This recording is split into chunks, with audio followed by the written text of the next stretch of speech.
Welcome to part 2 of my Korean inspired dinner. Today I'm making one of my all time favorite Korean dishes, grilled galbi, and serving it with several homemade side dishes. Everything you're seeing was actually filmed on the same day, but there was so much to share that I decided to split it into two videos. In part 1, I made all of the side dishes from scratch, including spicy cucumber salad, Korean style radish salad, soy pickled radish and onions, homemade napa cabbage kimchi, and seasoned soybean sprouts. Now, let's finish this meal by making the galbi and bringing everything together for dinner.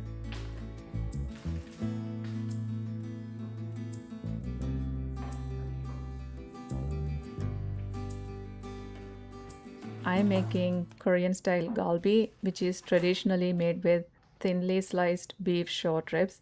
I found these grass fed galbi cut short ribs at one of the stores nearby, and they were actually the inspiration for today's dinner.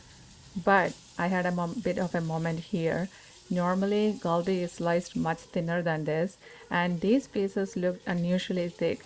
I kept trying to separate them because I thought maybe they were still frozen together, but no, they're just really thick cuts. It wasn't what I expected, but that's okay. I'm sure they will still be delicious.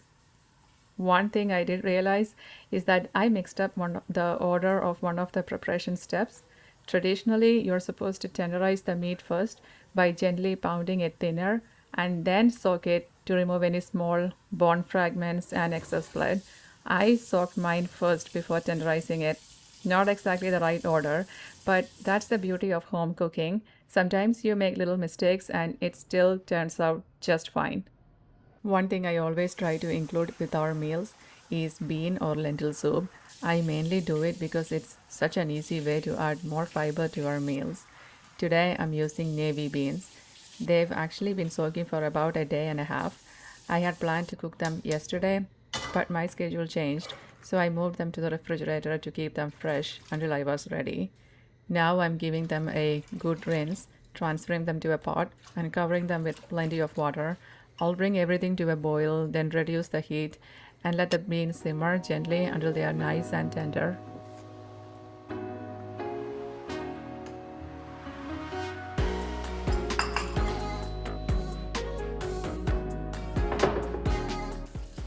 The meat has been soaking for a little over half an hour now. I'm giving it a good rinse to remove any excess blood.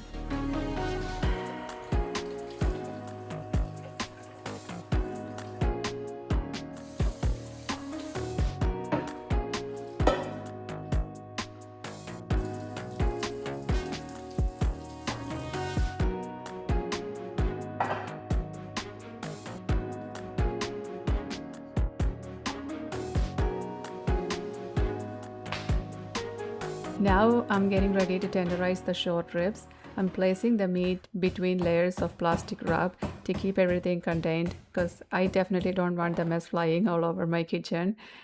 I'm using a meat mallet and I'm gently pounding the pieces to make them thinner and more tender. As you can see, the meat is spreading out nicely. It's still not quite the traditional thin galbi cut because the bone portion limits how much I can flatten it. But the actual meat is much thinner now. This will help it absorb the marinade better and make it more flavorful. I'll prepare all the meat and then I'll move on to making the galbi marinade.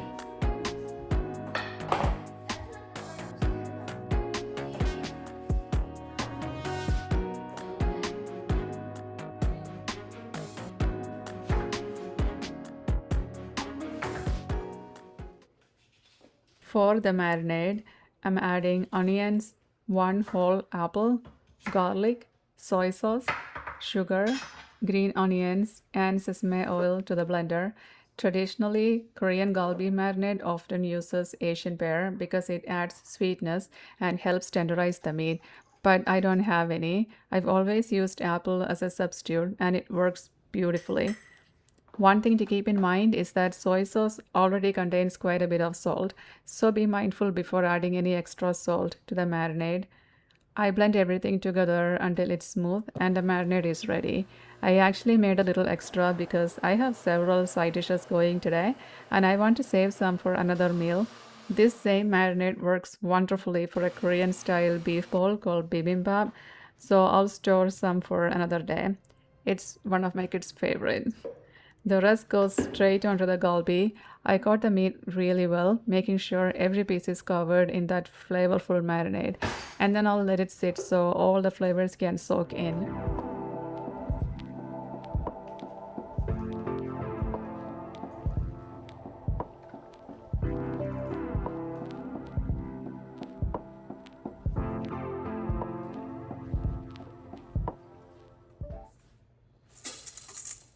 Now, what's a Korean dinner without some rice? Today, I'm making a combination of white rice and wild rice. If you have barley, that would be a great addition. It doesn't really change the flavor of the rice, but the wild rice gives it this beautiful purple color and adds a little more texture. I'm using about 1.5 cups of rice with about 3 cups of water, and I'll let that cook while I finish preparing the rest of the meal. While the rice is cooking, the navy beans have finished cooking until tender. I'll drain them and start a simple bean soup. I have a pan heating with a little oil and I am adding some garlic.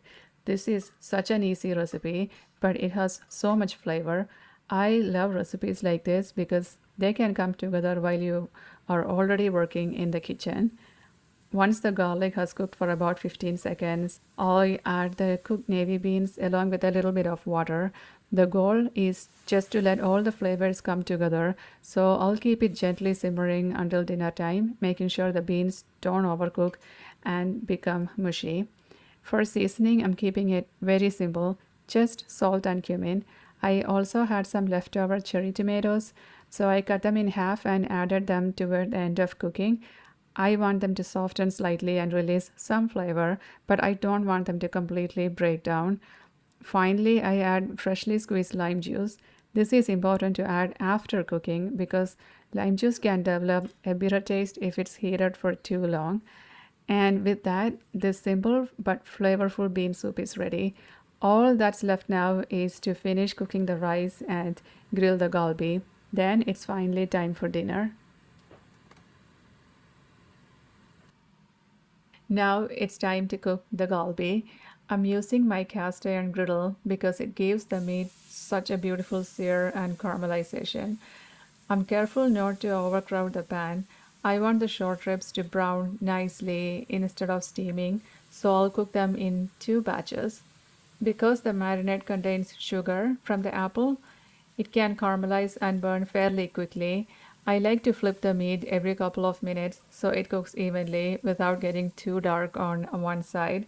Once the first batch is done, I'll wipe down the griddle to remove any burnt bits before cooking the second batch.